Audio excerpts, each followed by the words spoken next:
informed this meeting. Number one, global solidarity and new partnerships. There is a realization that the international architecture, the UN as we have known it, is no longer fit for purpose. This has been our position.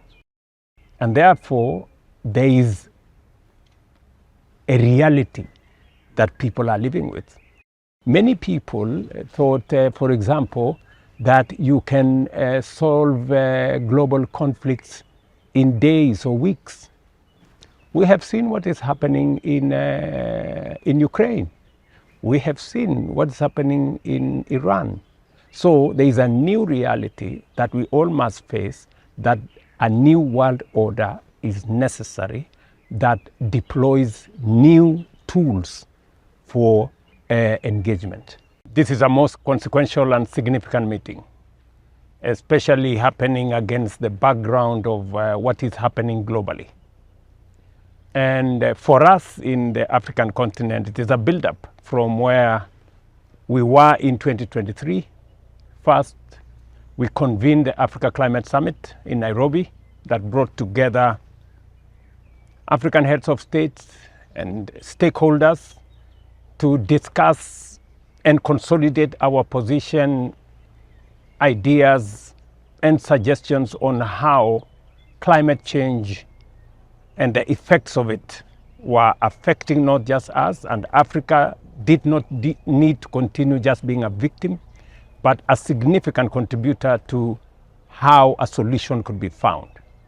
It is also against the background of Africa Forward Summit that we held last month, where 33 heads of state were in attendance with our friends from France.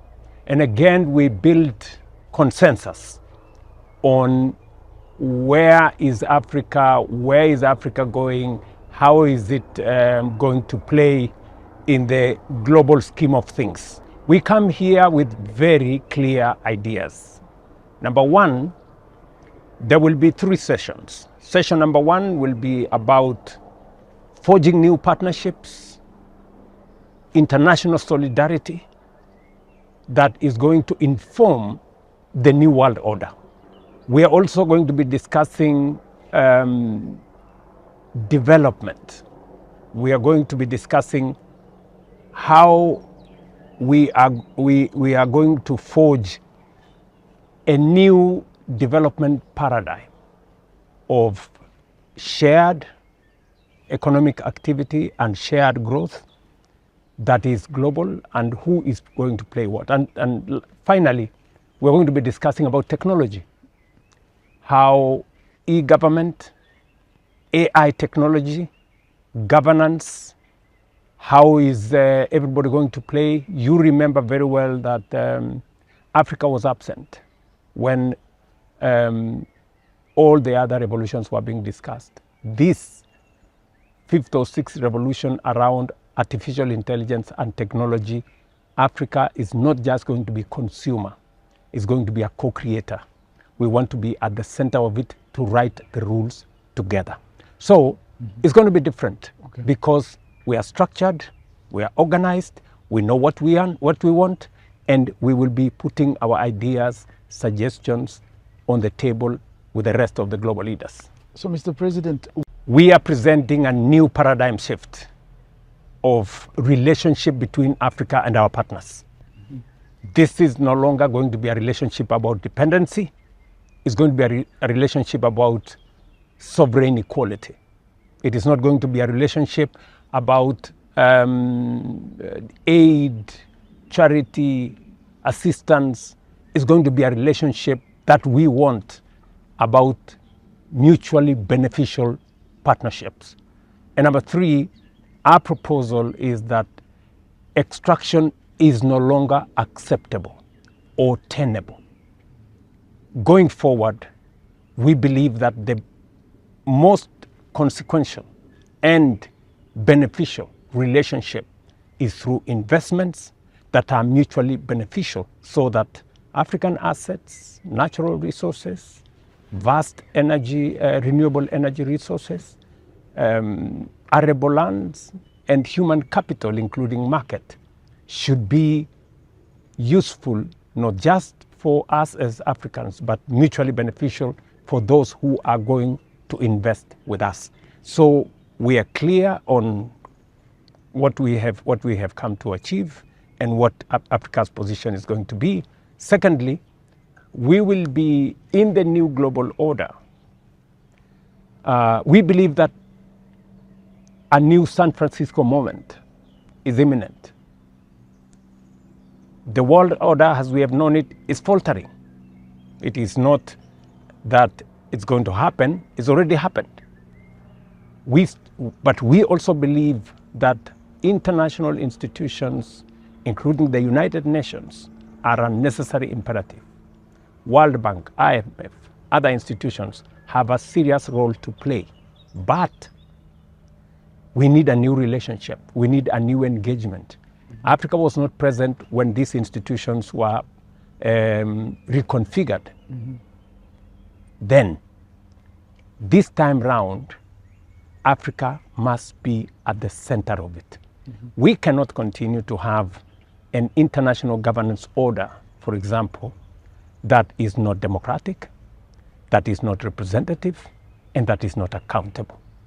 Our position is that whether it is seats at the UN Security Council, use of the veto, which is very controversial, and also accountability, because the United Nations, as we see it in the new order, must be run not by an administrator, but by a reformer.